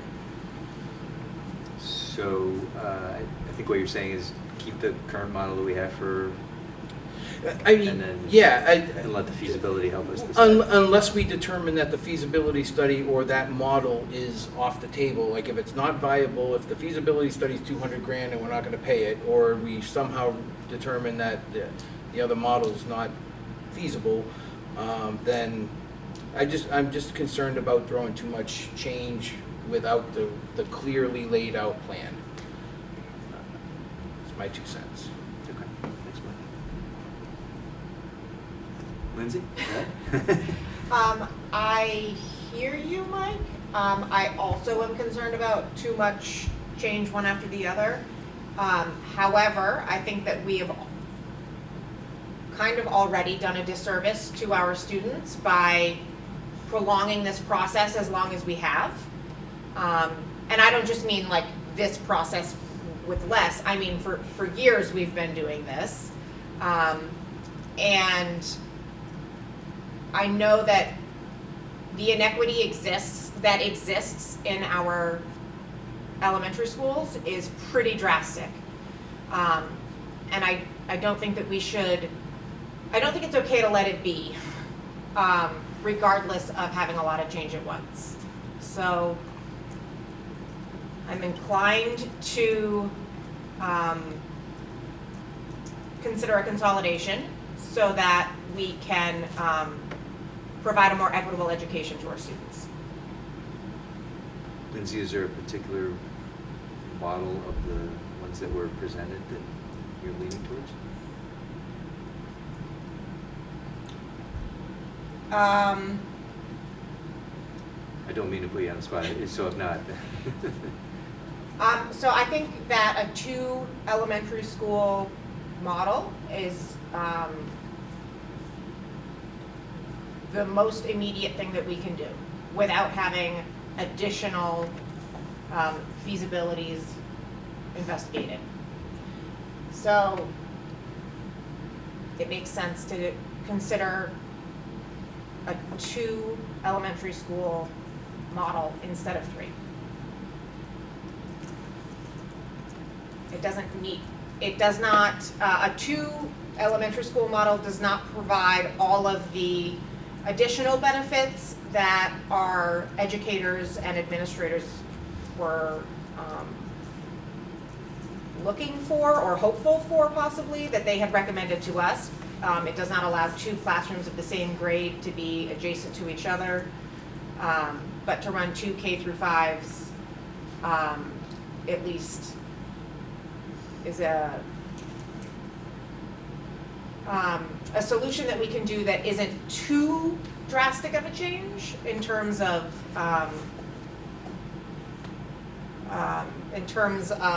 transportation, in terms of all of the parts, the entire structure of having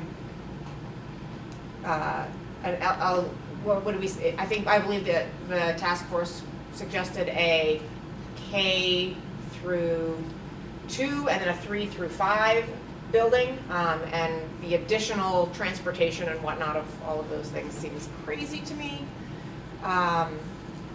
So many additional transitions, and everybody would have to go far at some point.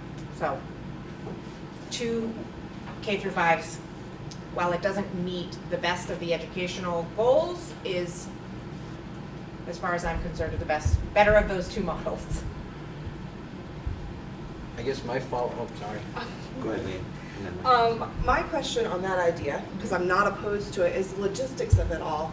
How we would make sure that we are still operating a school or educational purposes in all 3 buildings, because otherwise we're going to have an issue. It has to go to the town vote. Exactly we may lose that building, and without knowing where we're going further down the road, we don't want to do that yet. Fair. That was exactly what I was going to say. Yeah. Good points. Might as well keep that centralized preschool in Townsend. Put the 2 elementary schools on the ends, you got your whole interim plan done. Is that your idea? It has been since the whole board started.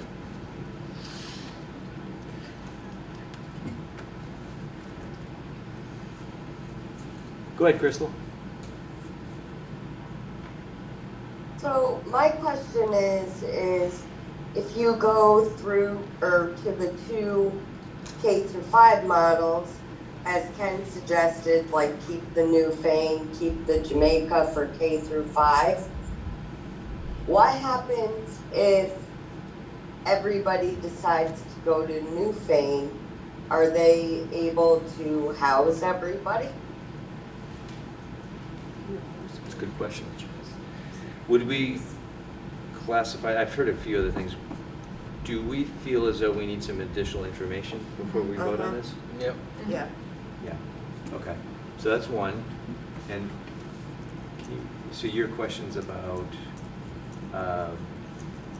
viability, I'll use that word, of a building, a school, if we were to do K to 5. Is that? Leanne's correct question. in that? Was about if we close one, we have to go to the town to vote. Yeah, Gotcha. that's a good summation, thank you. Yeah. Yeah. Okay. Any other questions that we need to answer prior to making a motion? We also mentioned a third-party school quality review. Do we want to, Bill, still out there? There he is. I know you mentioned that would certainly not be nearly as long a process as NEASC or anything like that. Do we have any idea how long something like that would take? I don't, but I feel much more confident in trying to find a school quality review vendor because the state of Vermont has engaged one prior to Act 173, so at least we have a starting point. It would definitely, it's going to be a minimum of a half year, I would assume an entire school year, because you're going to need to study, observe, interview, collect data, make a report, do an iterative process of a preliminary report. So I would be cautious about saying it would, you know, if you engaged it in September, you might have something ready for it in the spring. And that won't work for budget. Right. But fair to say, regardless if we use that to make this decision, that it's an invaluable tool, and I think the community's been asking for that to have, let's have a third party actually say, yeah, great, here's what you're good at, here's what you're not good at, here's what you need to improve on. Bill, you had spoken, I think last meeting about the DMG and how invaluable that was to you and help provide a roadmap. Absolutely. I think that anytime you get a third party, professional third party to take a view of what we're doing, it eliminates all of our own individual blind spots, gives us really qualitative and quantitative data. What I was alluding to last meeting was we were fortunate enough to be one of the SUs, one of 10 SUs across the state of Vermont that were able to receive an SU audit, curriculum audit, operational audit in 2018, and we've been using that as a roadmap ever since. We bring it up every time we do budgeting for SU. We talk about how we're changing the operation to match the findings. So I think it's an incredibly valuable tool, and this board has discussed and the public has asked for you know, a school quality review, and so I think it's a really good idea. Thanks, Bill. All right, so is everybody comfortable with getting more information and then coming back, circling back on in September? Yeah.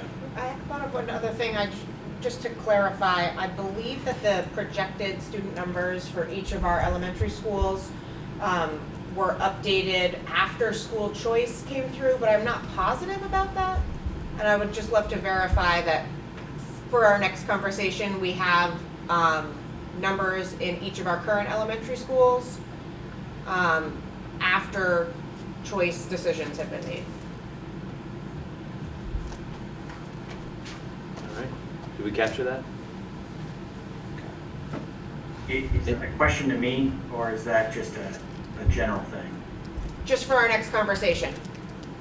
Oh, okay, yeah, that, we provided that data to the elementary task force. Leanne was very good at following up with me to make sure that I provided that. But yeah, we can make sure we have that for you. Yeah. Thanks. I wasn't positive it was it was included choice, so thank you. Thanks. All right, anything else we need for decision making? Les, did I miss anything? I don't think so. Just not clear whether you wanted to have a vote on the elementary. I think we're gonna hold off Question. until we get further information. Yeah, till September. Okay.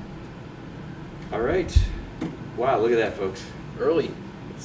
It's not 9:30. I will entertain that final motion. Motion to adjourn. Do I have a second? Was that you lead in? I didn't quite hear you. Don't do it. Don't do All it. those in favor say aye. Aye.